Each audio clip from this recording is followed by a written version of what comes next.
Hello everyone, welcome back to the channel.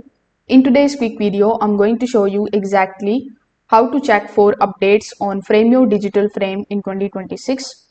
So keeping your frame updated is going to help fix the bugs and also adds new features.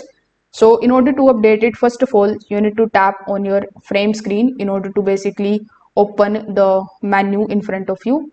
So among the given options in the menu, you just have to tap on the option of settings. When you are inside the settings of your Frameo digital frame, you just have to tap on this about section here. Now in the about section, the very first option would be of update. So when you tap on the option of update, it is going to basically take some time and show you the update. If there is any update available, you just have to tap on it in order to download or install it. Now make sure that your frame is connected to Wi-Fi and stays powered on during the update. After installation, your frame will restart automatically. Once it turns on, the update will be completed. So the important tip that I can give you here is that you need to always keep your frame plugged in during updates in order to avoid any kind of issues. So if this video helped you out, make sure that you like this video and subscribe to the channel. Thanks for watching.